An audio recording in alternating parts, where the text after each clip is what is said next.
Siguiendo con el manicomio, estamos con César San Juan, abogado de la Asamblea del Bosque Alegre. ¿Cómo estás, César? Gracias por estar con nosotros. Por favor, gracias. Bueno, para arrancar un poco la entrevista, te queríamos preguntar acerca de la genealogía, qué es este tema del Bosque Alegre, cuál es la problemática que enfrentan.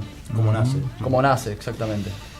Bueno, tienen unas fechas más o menos precisas. En mayo de 2011, la municipalidad celebra un convenio con el CASI, el Club Atlético San Isidro, por el cual le cede los terrenos de este bosque ribereño, que está situado del Barco Centenera y el río, al lado de la plaza precisamente, para que construya ahí una ampliación de las instalaciones que ya tiene en el Bajo, y instale un campo de deportes, digamos, canchas de rugby concretamente. Claro.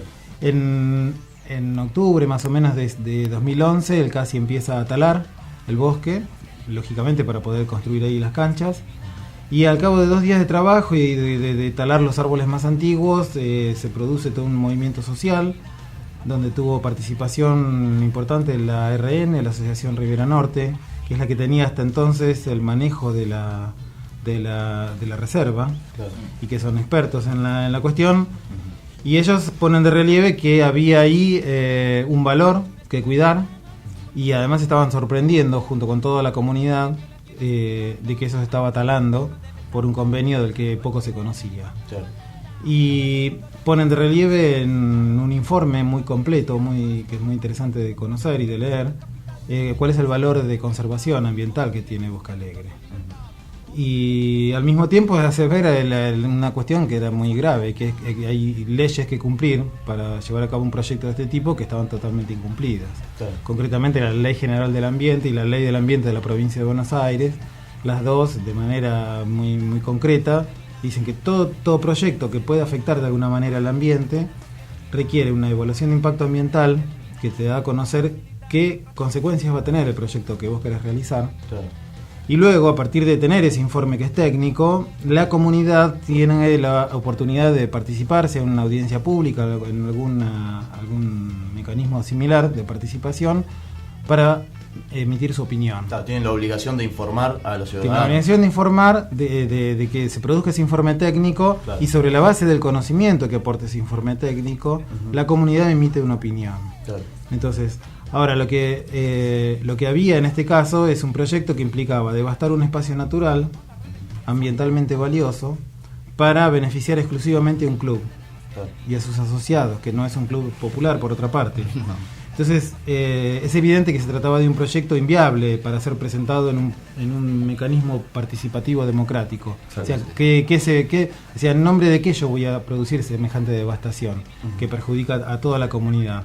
En nombre de un interés particular, egoísta. Entonces es evidente que esto era muy difícil de ser presentado. Claro. Entonces eludieron la ley y se mandaron por afuera, por la banquina, digamos, esperando que esto pasara desapercibido. Claro. Al mismo tiempo implementaron otras medidas tendientes a acompañar este comportamiento ilegal. Claro. ¿Y qué medidas se pudo tomar? Digamos, ¿qué pudieron hacer?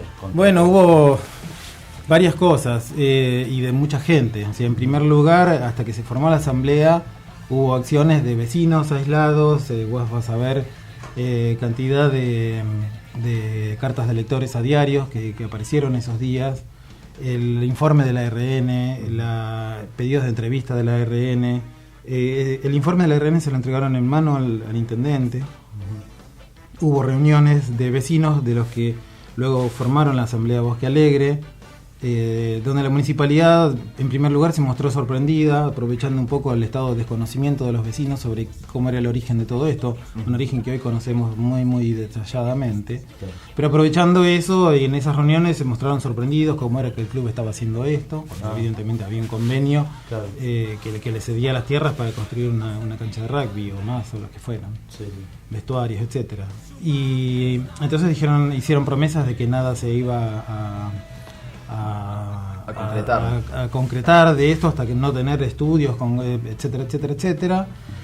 Y mientras se mantenían esas conversaciones, un grupo de gente vinculada al ambiente de la costa y gente de la RN misma empezaron a dar paseos guiados, visitas guiadas al bosque, explicando el valor de este ecosistema. Yo particularmente, como vecino, participé de una de esas visitas, esos paseos guiados, y la verdad que quedé encantado y sorprendido de mi ignorancia. Y bueno, todo ese conjunto de medidas.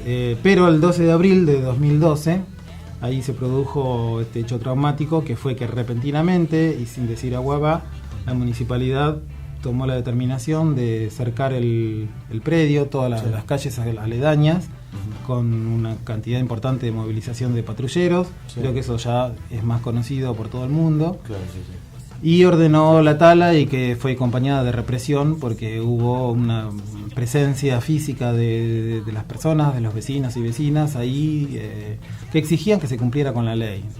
Así es importante saber, porque cuando hay un conflicto es importante saber qué dice la ley, porque la ley es lo que de alguna manera nos el árbitro es aquello a lo que todos nos sometemos. Entonces, si fue grave la destrucción de un espacio como el bosque, que se lo taló por lo menos en la mitad, dañando severamente la parte que quedó en pie, fue muy dañino también el modo de proceder. Claro. Porque es el Estado el que tiene que dar el ejemplo de cumplir con la ley, y es precisamente el que, además teniendo los resortes del poder público, viola la ley y luego emplea la violencia institucional, para someter a los que se reclaman el cumplimiento de la ley. Te quería preguntar, César, ¿qué negocios se esconden detrás de este tema de la tala del bosque? ¿Qué intereses se defienden? Sí, las leyes. Son dos cosas distintas, negocios e intereses. Creo que hay que ser muy prudentes con esto. Yo podría identificar intereses, porque me parece que esos proviene de una interpretación que uno puede hacer, pero es una interpretación que uno puede darle fundamento. Exacto. Si hay negocios o no, no, yo no puedo afirmarlo. Claro, seguro. Que podría ser, siempre puede ser. Pero lo que es evidente es que es cuestión de sacarle una foto a la costa de San Isidro para ver que cada vez más los predios costeros están alambrados y están siendo ocupados por clubes o colegios privados vinculados a sectores tradicionales de la sociedad de San Isidro, con los cuales es evidente que el gobierno comunal tiene una cercanía, por así decirlo, una afinidad y de alguna manera es como su estrategia de gobierno, es el lugar, es el sector social donde apuntala sus relaciones de poder, y que de alguna manera se representa con el lema institucional de San Isidro es distinto, ¿no? Porque si es distinto es mejor, es aristocrático, digamos, esas cosas no se dicen, pero si vos ves esta realidad, sumás la publicidad gráfica donde te dicen San Isidro es distinto y está asociado en esas fotografías con deportes que remiten a formas aristocráticas de vida, como ¿no? el yachting, el rugby, etcétera, te das cuenta que es distinto en ese sentido y no en otro. O sea, es una distinción antidemocrática, para decirlo. Entonces, es evidente que hay una alianza de poder, pero además esa alianza de poder se puso de manifiesto rápidamente, porque apenas se desató el conflicto y en medio de la confusión tuvieron apoyos explícitos y por escrito para el CASI de parte del Colegio San Juan el Precursor, de parte de la Federación de Clubes Náuticos. Y yo no recuerdo, no sé, sino también la Fundación Loribarra, que es la fundación que tiene concedido de la misma manera el local que está frente al barrio de la calle Martín Omar, Rosales, etcétera.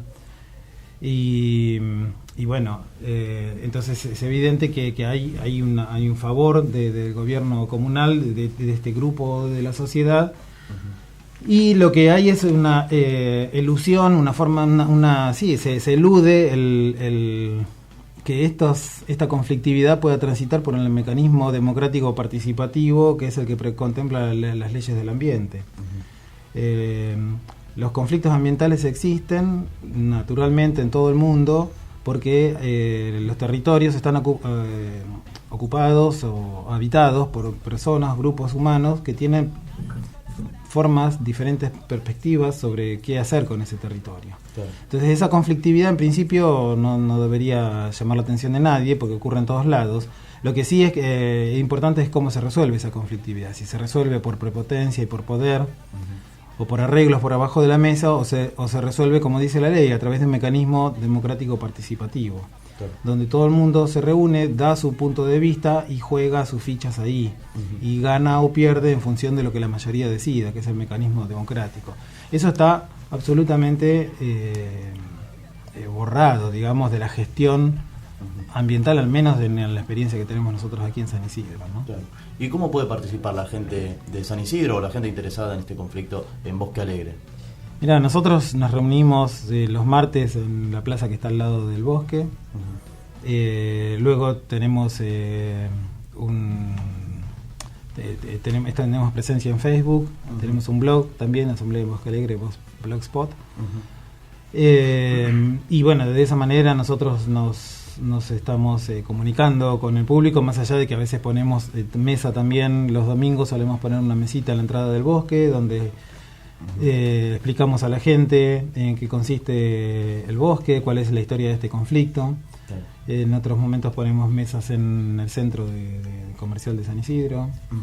Y bueno, ahí estamos. Es importante para nosotros que la gente se interiorice de esto y que, bueno, en algún momento su participación pueda ser decisiva, ¿no? Claro. Perfecto. Bueno, invitamos a la gente también a participar de la asamblea y que se involucre, ya que la costa, por lo menos de los habitantes de San Que Isidro, es de conozca. todo. Sí. Además puede ser que haya limpiezas que hacen ustedes. Sí, hacemos los primeros domingos de cada mes una limpieza del bosque, porque bueno, el bosque lo inunda periódicamente y deja ahí Trae los residuos que se exactamente tiran al Río de la Plata. Sí, que se tiran al Río de la Plata.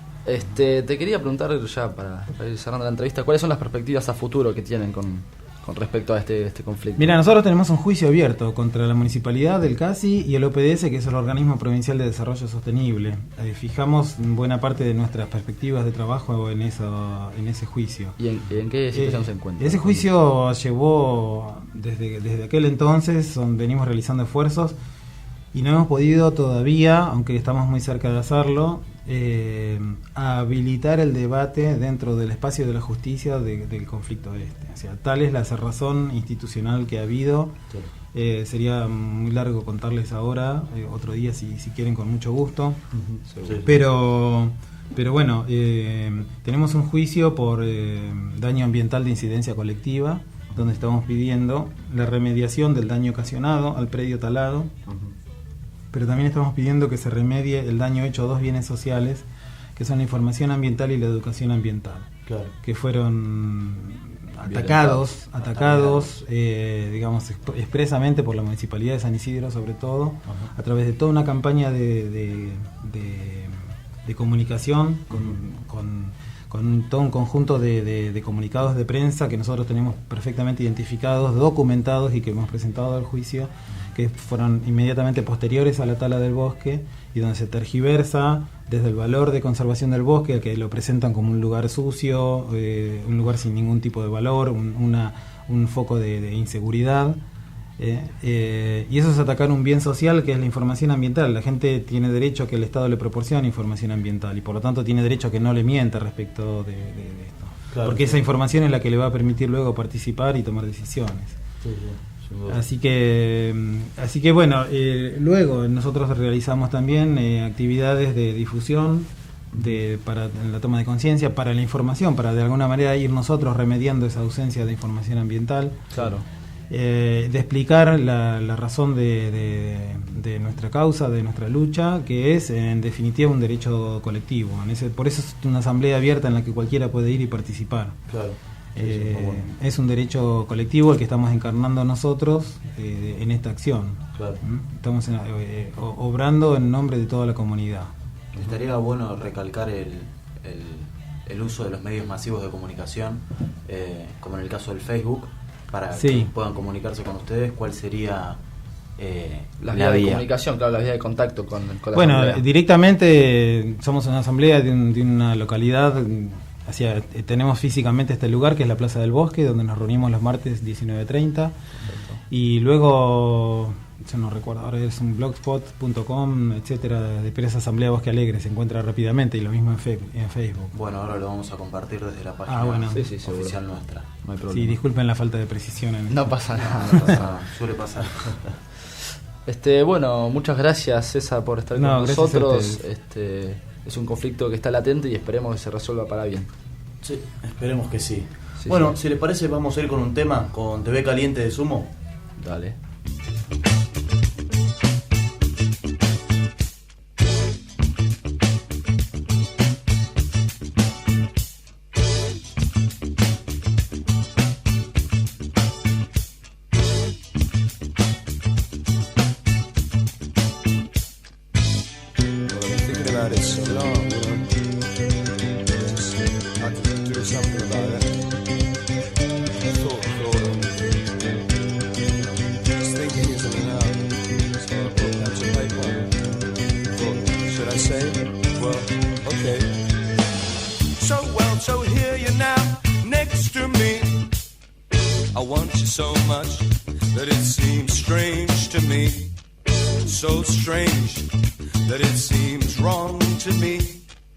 Seeing as how you're only on the TV. Ageless beauty with a sense of duty. On a film, on the TV right now. Within sight, but out of reach. Oh, I wonder, oh, I wonder, oh, I wonder how. How to make you, how to make you, how to make you see me too. Slow and easy, with even and easy. In a bed made for two. Walk the streets, we're both so happy because the whole thing is so new. You're beating and easy, slow and easy. In a lifetime made for two. You got blonde hair and blue eyes. We're a strange pair under strange skies. Be fair, don't be surprised. We're a strange pair under strange skies.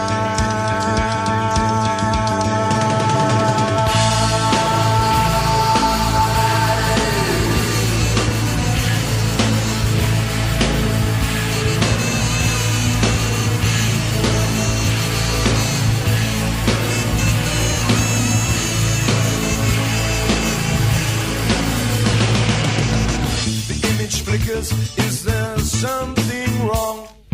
This ain't nothing, it's only a song.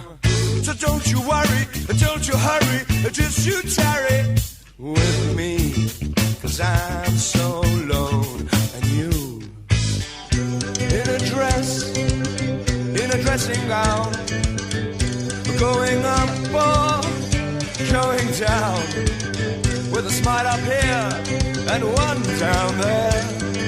Let me hold your hand, kiss your neck, get lost in your hair. I'm lost in your hair,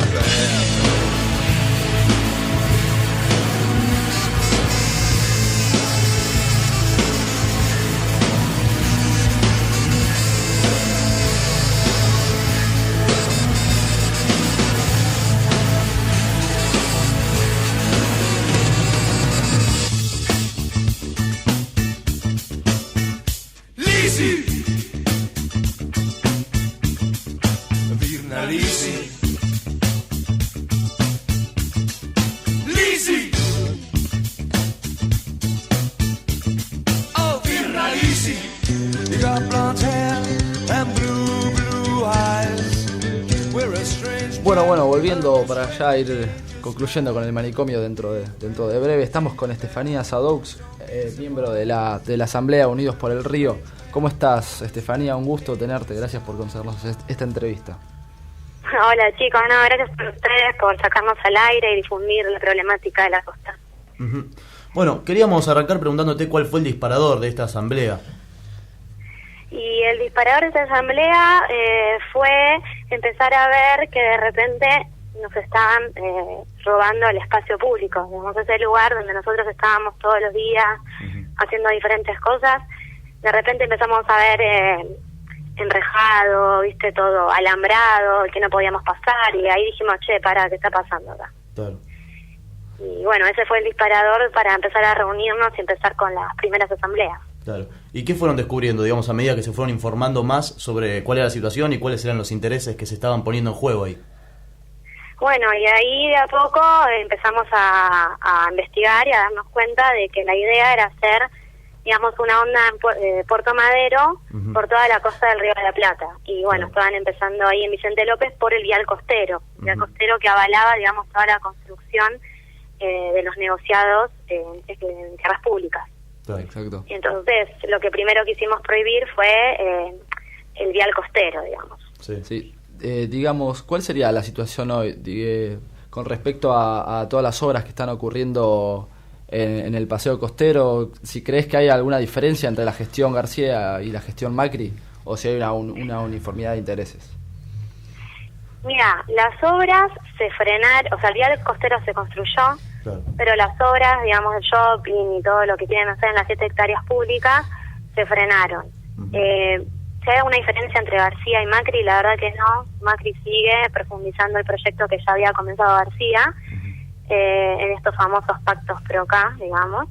Y la situación ahora de las obras es que por el momento no pueden empezar hasta que no se construya la subestación eléctrica, que va a ser lo que alimente de electricidad a todos esos mega emprendimientos. Y la subestación la empezaron por lo menos talaron árboles para empezar a construirla, y de acá a 8 meses más o menos tenemos calculado que la van a terminar. Entonces estamos como ahí en una situación de presión constante.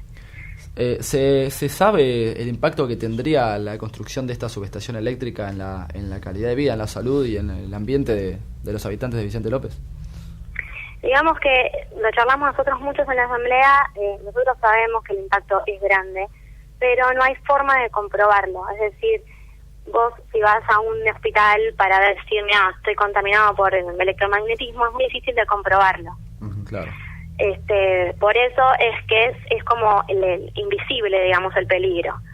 El tema es que hay que empezar a difundir más sobre este tipo de contaminación electromagnética que hay, pero sí, sería muy alto porque las subestaciones se recomienda ponerlos a 500 kilómetros de distancia de la gente.